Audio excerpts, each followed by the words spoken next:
નમસ્તે મિત્રો, મારું નામ અમોલ છે. હું 32 વર્ષનો છું અને હજુ અપરિણિત છું. મારી પોતાની કરિયાણાની દુકાન છે જે તાલુકાના મુખ્ય મથક પર આવેલી છે. આ દુકાનથી મારે સારી કમાણી થાય છે. મારી દુકાન પર એક કામદાર હતો, નામ રઘુવીર. રઘુવીર ખૂબ ઈમાનદાર, મહેનતુ અને સમયનું પાલન કરનારો હતો. દુકાન ખોલવી, બંધ કરવી, ગ્રાહકોની સેવા કરવી, બધું જ એ દિલથી કરતો. રોજ 5 કિલોમીટર સાયકલ ચલાવીને એ ઘરેથી દુકાને આવતો જ હતો. એનો સ્વભાવ એટલો શાંત અને નમ્ર હતો કે એણે ક્યારેય કોઈને તકલીફ ન આપી. પણ કિસ્મતની વાત જુદી હોય છે. એક દિવસ દુકાનેથી ઘરે જતાં સુધીરને મોટો અકસ્માત થયો. આજુબાજુના લોકોએ એને હોસ્પિટલ પહોંચાડ્યો. મને ખબર પડતાં જ હું બાઇક લઈને હોસ્પિટલ દોડી ગયો. ત્યાં જોયું તો સુધીરને માથામાં ગંભીર ઈજા થઈ હતી. ડૉક્ટરે કહ્યું હાલત નાજુક છે, સર્જરી કરવી પડશે, પણ બચવાની ગેરંટી નથી. જો 48 કલાકમાં આંખો ખોલે તો બચી શકે, નહીં તો બધું ભગવાનના હાથમાં છે. થોડી વારમાં સુધીરની પત્ની માલતી હોસ્પિટલ આવી. એ દેખાવમાં ખૂબ સુંદર હતી, પણ એના ચહેરા પરનું દુઃખ જોઈને મારું દિલ ભાંગી ગયું. એની આંખો આંસુઓથી ભરેલી હતી અને એની સિસકીઓમાં એનું દર્દ સ્પષ્ટ દેખાતું હતું. એનો રડવાનો અવાજ સાંભળીને મારું હૃદય ધ્રુજી ઉઠ્યું. પણ કિસ્મતે સાથ ન આપ્યો. 48 કલાક પૂરા થાય તે પહેલાં જ સુધીરે આ દુનિયાને અલવિદા કહી દીધું. માલતી પર માનો આકાશ તૂટી પડ્યું. એ સિચ્ચો પાડીને રડવા લાગી. બીજા દિવસે ગામમાં માતમ છવાઈ ગયું. સુધીર જેવો માણસ હવે નહોતો. અંતિમ સંસ્કાર વખતે હું અને મારી મા પણ હાજર હતા. અમારી આંખોમાં પણ આંસુ હતા. પણ સમય સામે બધા લાચાર જ હોય છે. થોડા દિવસો પછી અમે માલતીને મળવા ગયા. એનું 2 ઓરડાનું કાચું ઘર, ચારે બાજુ ગરીબીનો માહોલ, દરેક વસ્તુમાં તંગી. મને સમજાયું કે સુધીરનું ઘર કેટલી મુશ્કેલીઓથી ચાલતું હતું. માલતી સતત રડતી રહી હતી. માએ કહ્યું મારી દીકરી ખૂબ ભોળી છે. એને પોતાના પતિ સાથે ખૂબ પ્રેમ હતો, પણ 3 વર્ષમાં જ એનું ઘર ઉજળી ગયું. આ સાંભળીને મારું દિલ ભારે થઈ ગયું. માએ 5000 રૂપિયા માલતીને આપવા કહ્યું, પણ એણે લેવાની ના પાડી. એણે કહ્યું આમાં તમારો વાંક નથી, હું પૈસા શા માટે લઉં. માએ ઘણી સમજાવી અને આખરે બળજબરીથી એના હાથમાં પૈસા મૂકી દીધા. પછી અમે પાછા આવી ગયા.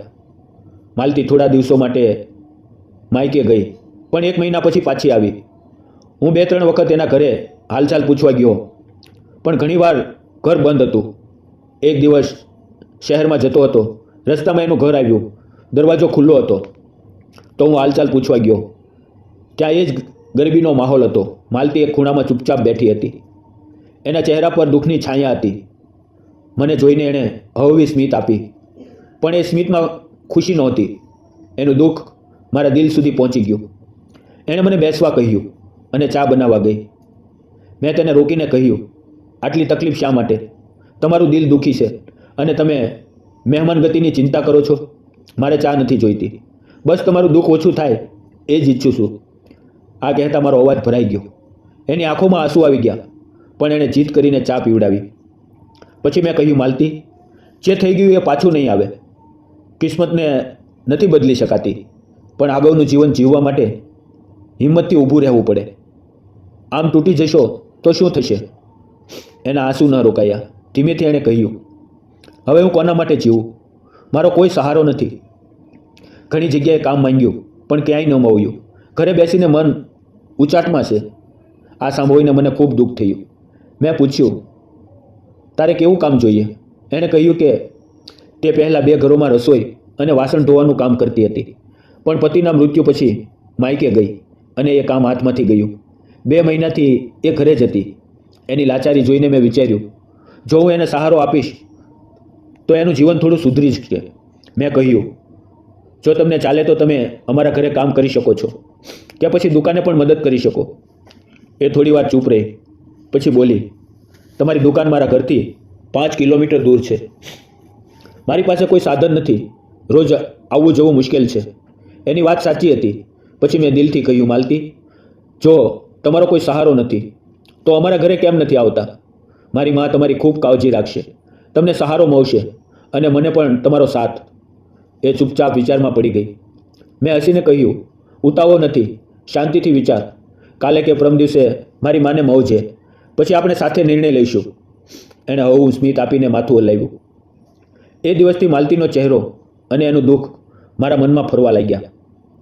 એની નાની ઉંમર, વિધવાપણું અને જીવનની કઠણાઈ મને બેચેન કરતી. એણે કહેલું કે ગામના લોકો એને ખરાબ નજરે જુએ છે. એ વાત મારા દિલમાં ઊંડે ઉતરી ગઈ.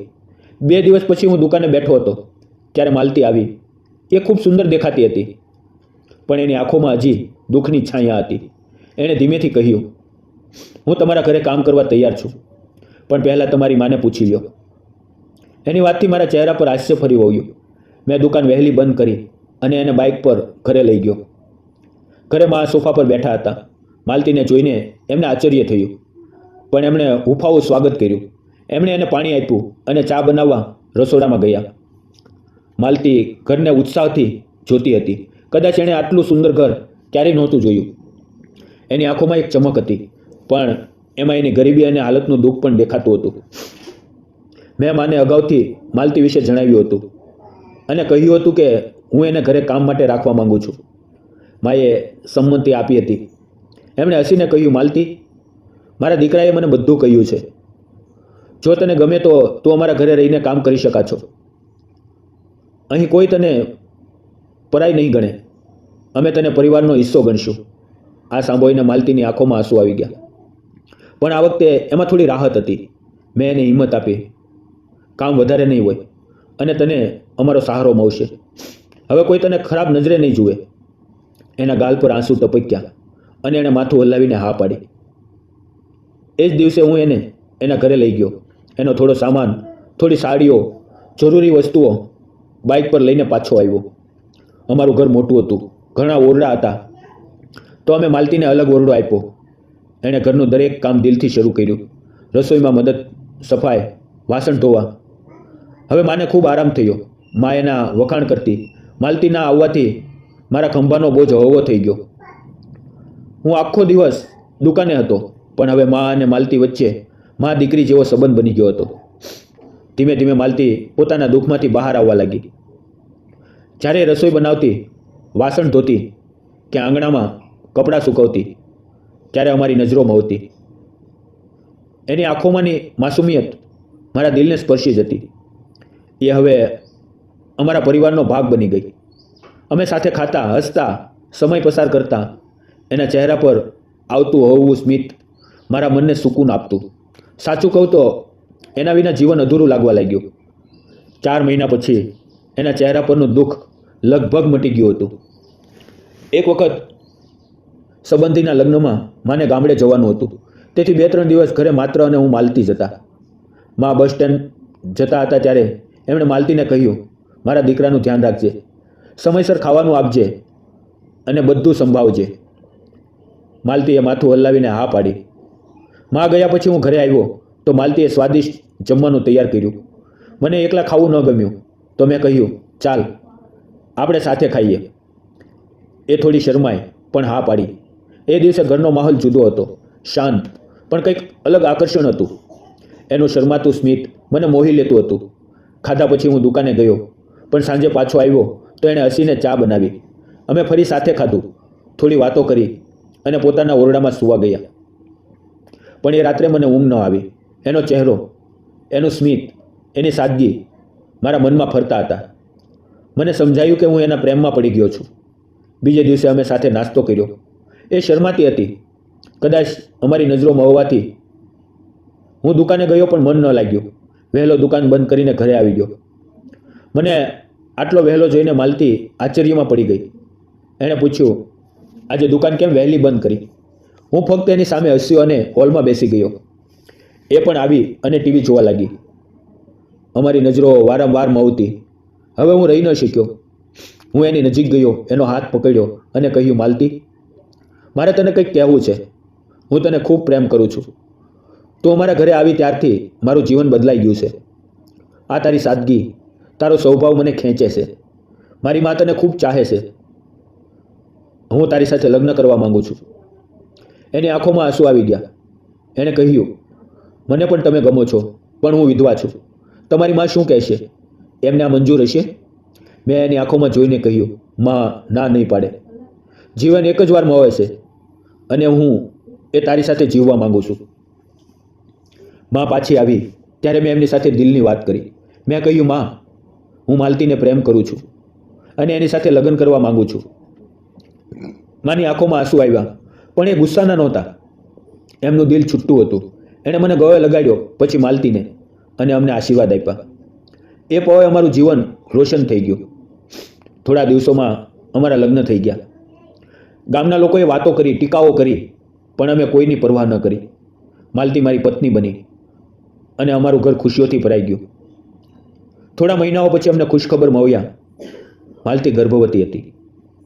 હવે એનો 8મો મહિનો ચાલે છે. મારી માં ખૂબ જ ખુશ છે. મિત્રો, તમને શું લાગે છે? મેં માલતી સાથે લગ્ન કરીને બરાબર કર્યું કે ખોટું? તમારા વિચારો કોમેન્ટમાં જરૂર જણાવજો. મિત્રો, જીવનમાં ગમે તેટલા દુઃખ આવે, સાચો પ્રેમ બધું ભૂલાવી દે છે. સમાજની વાતો, મુશ્કેલીઓ, પ્રેમમાં જાત, સ્થિતિ કે વિધવાપણું નથી જોવાતું. બસ દિલનું જોડાણ જોવે છે. જો તમે સાચો પ્રેમ કરો તો જીવન ખરેખર સુંદર બની જાય છે. જો તમને અમારી પ્રેમ કહાની ગમી હોય તો વિડીયોને લાઇક કરો, શેર કરો અને ચેનલને સબસ્ક્રાઈબ કરવાનું ન ભૂલો. મિત્રો, આ વિડીયો શૈક્ષણિક અને પ્રેરણાદાયી હેતુઓ માટે બનાવવામાં આવ્યો છે. આ વાર્તા કાલ્પનિક છે અને તેનો હેતુ મનોરંજન અને જાગૃતિ ફેલાવવાનો છે. આમાં દર્શાવેલી ઘટનાઓ, પાત્રો અને સંજોગો વાસ્તવિક જીવન સાથે સંબંધ નથી ધરાવતા. કેટલાક સંવેદનશીલ વિષયનો સમાવેશ થઈ શકે છે. તેથી કૃપા કરીને આદરપૂર્વક અને સમજણથી આ વિડીયો જુઓ. ફરી મળશું આવતીકાલે મિત્રો એક નવી વાર્તાની અંદર. ત્યાં સુધી આવજો. વિડીયો પૂરો જોવા બદલ આપ સૌ મિત્રોનો દિલથી ધન્યવાદ.